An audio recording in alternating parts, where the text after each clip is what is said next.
So hello friends, मैं विकास जायसवाल। जैसे कि आपने थंबनेल में देखा होगा कि 1 से लेकर 19 साल तक बच्चों को आप इस भयंकर बीमारी से बचाइए, नहीं तो आपके बच्चे डेवलप नहीं कर पाएंगे, आगे नहीं बढ़ पाएंगे, उनका ग्रोथ नहीं होगा, वो बेकार हो जाएंगे। तो आपने ठीक सुना। सो हेलो फ्रेंड्स, मैं विकास जायसवाल, वेलकम आपका मोटिवेशन एजुकेशन चैनल में।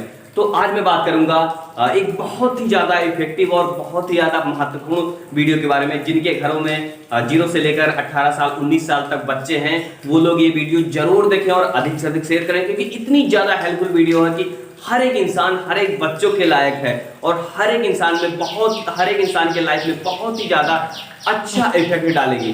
तो मैं बात करूंगा NDD, नेशनल डिवॉर्मिंग डे, राष्ट्रीय कृमि मुक्ति दिवस क्या है, कब मनाया जाता है और इससे नुकसान क्या है, इससे फायदा क्या है, इसमें कौन कौन से लोग सपोर्ट कर रहे हैं। तो इससे पहले लाइक और सब्सक्राइब करना ना भूलें। तो मैं बात करूंगा NDD, नेशनल डिवॉर्मिंग डे, एक अस्थायी दिन होता है जो कि साल में 2 बार मनाया जाता है। राष्ट्रीय हेल्थ मिशन के थ्रू किया जाता है और उसमें कई सारी संस्थाएं इन्वॉल्व होती हैं और हर साल वर्ष में 2 बार ये NDD, नेशनल डिवॉर्मिंग डे मनाया जाता है। अब मैं बात करूंगा कि जो NDD है इसे सपोर्ट कौन कौन करता है।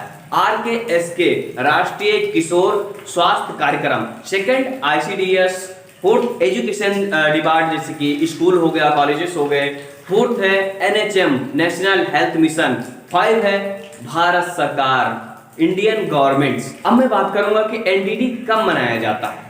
वर्ष में 2 बार, जैसे कि मैंने बताया था। तो 10 फरवरी को NDD मनाया जाता है और उस NDD के दिन कुछ बच्चे छूट जाते हैं, तो 15 फरवरी से लेकर 17 फरवरी तक मॉप अप डे मनाया जाता है। ठीक उसके 6 महीने बाद 20 तारीख 21 तारीख को NDD, नेशनल डिवॉर्मिंग डे मनाया जाता है।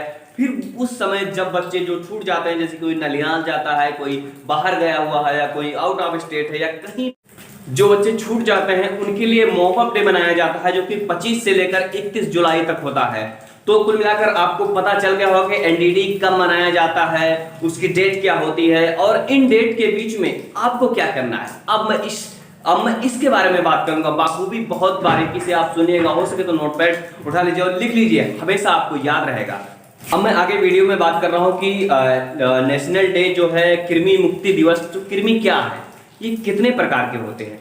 जो कृमि होते हैं वो हमारे बच्चों के हमारे पेट में आंत में चिपके हुए होते हैं, और जो पोषक तत्व होते हैं, जो बच्चे पोषक तत्व खाते हैं उन्हें वो खाते रहते हैं, इसलिए बच्चों का डेवलप नहीं होता है। और जब 18 साल 20 साल के ऊपर हो जाते हैं तो कृमि का प्रकोप बहुत कम हो जाता है, वो ज़्यादा इफेक्ट नहीं डाल पाते हैं। लेकिन 0 से लेकर 18 साल 19 साल तक बच्चों को बहुत ही ज़्यादा इन्फेक्ट कर देते हैं, वो उनकी संख्या ज़्यादा होती है और वो बच्चों के ऊपर, बच्चों के आंत के ऊपर, बच्चों के पोषक तत्वों के ऊपर काफ़ी ज़्यादा हावी होते हैं। तो वैसे तो कृमि 6 प्रकार के होते हैं, लेकिन जो सबसे ज़्यादा प्रभाव करते हैं हर एक मनुष्य के अंदर, वो 3 प्रकार के होते हैं। नंबर 1 हिताकृमि, नंबर 2 राउंडवॉर्म, नंबर 3 हुकवर्म।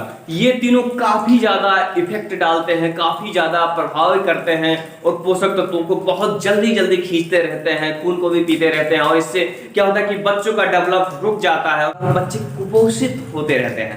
फिर मैं नेक्स्ट बात करूंगा NDD, नेशनल डिवॉर्मिंग डे, जो इसके लाभ क्या है। साल 2 बार NDD, नेशनल डिवॉर्मिंग डे, 2 बार मॉप अप डे मनाया जाता है। उसमें आप बच्चों को हर 6 महीने पर एक एल्बेंडाजोल की टेबलेट होती है, उसे आप खिलाइए। उससे क्या होगा कि जो कृमि होंगे वो खत्म हो जाते हैं, वो मर जाते हैं और बच्चे अच्छे से डेवलप करते हैं। जो कुछ खाते पीते हैं वो उनके शरीर में लगता है, पोषक तत्वों की पूर्ति रहती है और बच्चे आगे बढ़ते रहते हैं। एल्बेंडाजोल की टेबलेट्स है वो कितने उम्र के बच्चों के लिए होती है, तो 1 साल तक, अभी तक था कि 18 वर्ष, लेकिन 1 साल अब बढ़ा दिया गया है, तो 1 साल से 19 साल तक बच्चों के लिए होती है। इसके डोजेस क्या है, इसके खुराक क्या है, तो 1 साल से लेकर 2 साल के बच्चों को आधी टेबलेट दी जाती है, वो भी पीस कर, हाथ ना लगे। फिर 2 साल के ऊपर के बच्चों को, 2 साल से ऊपर जो 3 साल 4 साल तक है बच्चों को, उनको 1 टेबलेट दी जाती है, वो भी चूरा करके पीस के कि हाथ भी ना लगे। फिर उसके बाद जो बाकी बड़े बच्चे होते हैं उनको 1 टेबलेट किसी दूसरे चीज से, कागज या किसी चीज से उठाकर दी जाती है, डायरेक्ट मुंह में डालें, अपने दांतों से पीसने के बाद में पानी पिएं और उसे खा जाएं।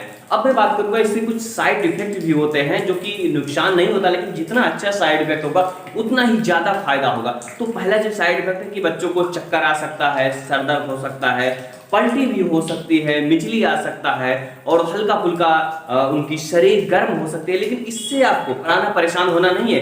बस बच्चों को एक गिलास ठंडा पानी दीजिए और किसी ठंडे शीतल स्थान पे बैठा दीजिए, 1 घंटे लेटा दीजिए, फिर उसके बाद रिलैक्स हो जाएंगे बच्चे और पूरे तरीके से वो दवा काम करेगी और बच्चे बहुत ही ज्यादा इफेक्टिव और अच्छे होंगे और अच्छा रिजल्ट देंगे, इफेक्टिव और अच्छे होंगे। और जो कुछ भी खाएंगे पोषक तत्व तो उनकी कमी नहीं होगी, बच्चे डेवलप करते जाएंगे, आगे बढ़ते जाएंगे। तो अब मैं बात करूंगा कि जो ये कृमि होते हैं इससे रोकथाम और बचाव कैसे किया जाए। इससे रोकथाम बचाव के लिए बहुत ही अच्छे अच्छे इफेक्टिव तरीके हैं। हमेशा आप अपने बच्चों को, अपने आप को साफ सफाई से रखें। 6 स्टेप में अपना हैंड वॉशिंग करें, हाथ धोएं, खाना खाने से पहले हाथ धोएं, शौच के बाद हाथ धोएं। ये सारी प्रक्रिया तो निरंतर चलती है रहती है। सेकंड ये है कि बच्चों को नंगे पांव बिल्कुल भी ना खेलने दें, बिल्कुल भी ना जाने दें, क्योंकि एक ये रिसाइकिल होता है, साइकिल होता है। उसी हिसाब से मिट्टी के द्वारा पैरों में चिपकते हैं, पैरों के द्वारा, हाथों के द्वारा खाने तक होते हैं और खाने के द्वारा आंत में चले जाते हैं और वहीं पर चिपक जाते हैं और बढ़ने लगते हैं। इनकी संख्या निरंतर बढ़ती रहती है। तो कुल मिलाकर आप अपने बच्चों को, अपने आप को हमेशा साफ सफाई रखें, सजग रखें, नंगे पांव न जाने दें और मिट्टी के संपर्क से काफी दूर रखें और गंदी चीजों से भी काफी उनको दूर रखें। ऐसे ही नॉलेजेबल वीडियो एक्सेस करने के लिए बने रहे विकास सवाल के साथ में मोटिवेशन एजुकेशन चैनल में। तो लाइक शेयर सब्सक्राइब करना न भूलें। Thank you for watching.